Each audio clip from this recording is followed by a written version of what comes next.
Last, we have the postmortem. So this postmortem, first we need to verify from the chart for the following. Like, we need to confirm the death of the declared by medical practitioner or the physician of the client and note the time of the death. And if autopsy is requested, we need to validate for any organ retrieval and donation if planned po ng family. And also, we need to consider religious and cultural beliefs during the process of postmortem care. Second is we need to assemble all necessary equipment needed, such as the room of the patient, gloves, apron or gown.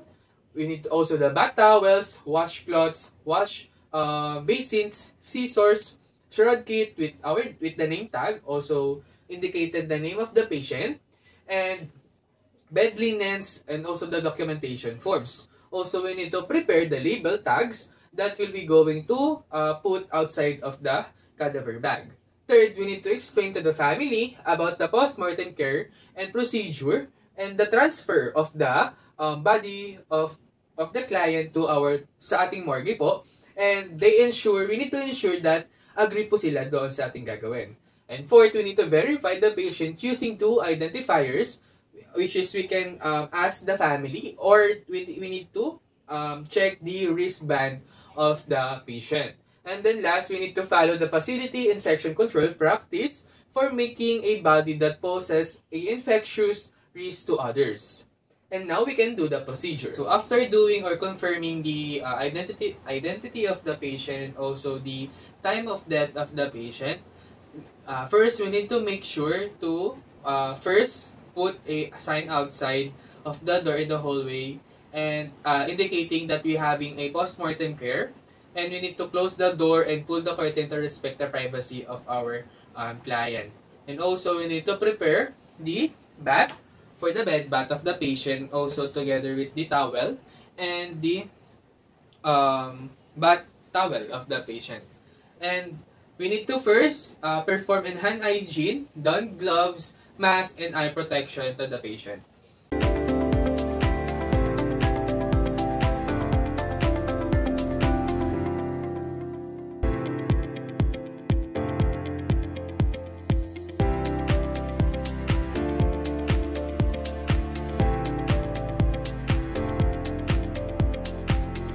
So now, after wearing our protective personal equipment, now we can assess the general condition of the body and take note the presence of dressing, tubes, and medical equipment that had been attached to the patient.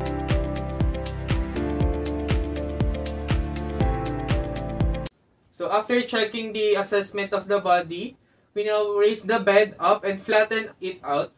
So we need to remove all the sheets, including the blankets and gown of the patient. Also, we need to remove any drains, tubes, and such as IV and catheters, and also the medical equipment that attached to the patient.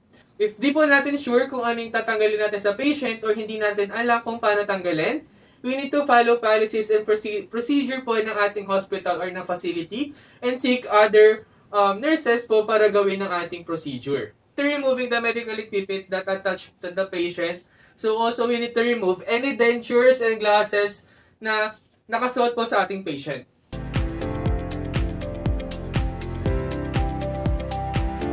So after ensuring na makuha po natin lahat po ng gamit na nakakabit kay patient, we need to document it para po hindi po tayo pagkamalan na magnanakaw or nag-steal po tayo sa gamit ng ating patient.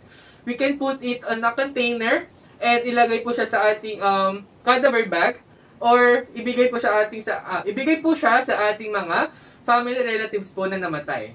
So after that, we need to ensure that all the things na nakuha po natin ay malagay po natin sa body bag kasama po ang patient. Also, if culturally appropriate po, we need to use a roll-up towel under the chin to close the patient's mouth and close the patient's eye by gently pulling the eyelids over the eyes.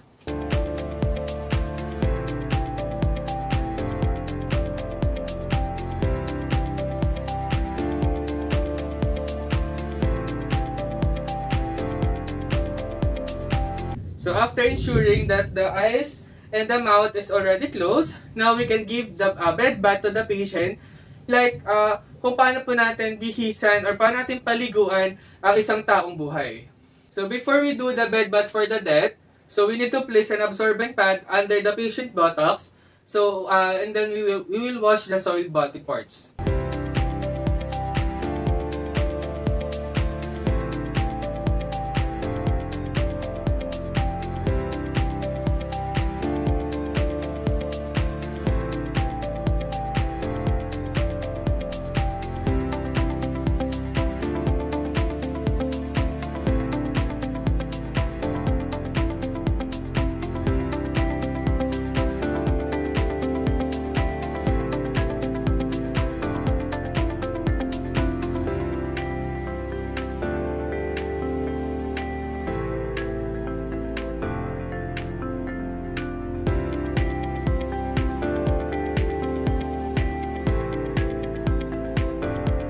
If the client wants to help or any caregiver na gusto pong tumulong during the bed bath, we need to instruct them to wear a protective eyeglass, mask, gloves, and also a gown so that as their protection from bodily fluids na galing po sa ating patient. Next is we need to put a fresh hospital gown sa patient po natin according po sa ating facility or hospital policy.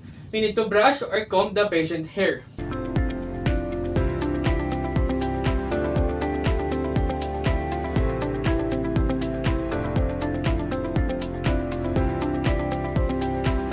Next is we need to identify which patient's belongings are to stay with his or her body and which are given to the family by making a list and to be signed by the family member.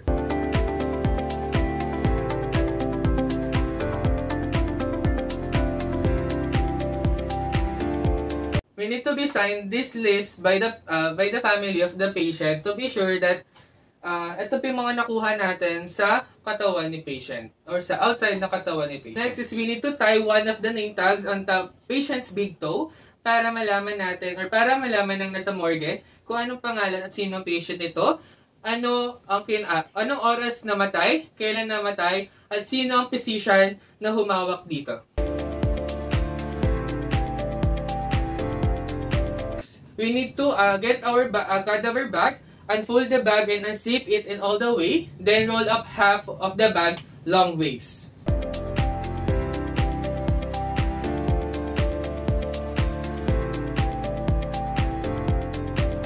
And then, we need to turn our patient on the side and determine if we needed help. So, and then, if there any caregiver should then tuck an old linens underneath the patient and place the clean fitted sheet on the mattress, and we need to tuck the fitted sheet under the patient as far as possible.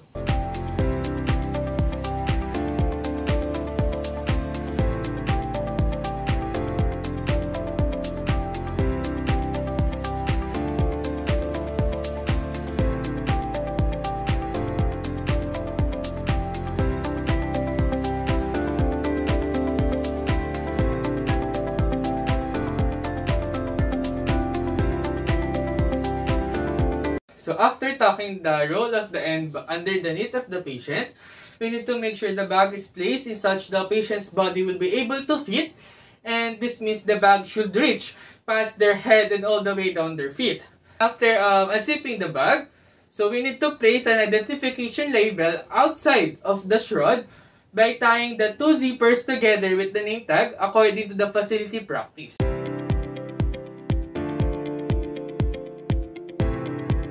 The name tag includes the name of the patient, the death, the time of death of patient, and the day kung kailan namatay ang patient, and also kung sino po ang physician. And then after that is we need to stretch the flat sheet over the bed completely, covering the bag. We need to take note that out of respect, you do not want visitors in the hallway to clearly see the person in the bag while they are taken to the morgue. So, after that, we need to place all the dentures and glasses to go in the body bag with the patient. And the last name should go with the patient remaining belongings. Make sure that the belongings get to the patient's family. And then, after that, we need to discard our supplies appropriately we need to remove PPE and perform hand hygiene. But before that, we need to ensure that the prompt transportation of our body to the morgue has been arranged. Also, we need to observe the family members, friends, and significant others' responses to the loss and provide support as needed. To make sure na mabigyan po natin sila ng time na magluksa sa namatay po nilang family member or friends po. Now, we can discard our PPE and perform a hand hygiene.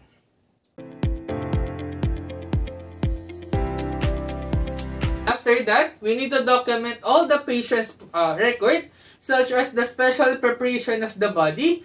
We include the medical tubes, devices, and the linens or lines left on the body, or any medical apparatus that has been attached to the body. And also, we need to take note, or we need to document any personal articles left on the secured to the body, personal items given to the family with description, date, time, and to go, kung kanino mo tayo ibibigay yung ating mga belongings ng namatay. And also, we need to put the location of the body, identification tags, time of death, and also the physician that has been, kung sino po yung nangalaga sa ating patient. And that's all, and that's the end of our TRETDEM, which is the bed making, bed bath, and post-mortem care.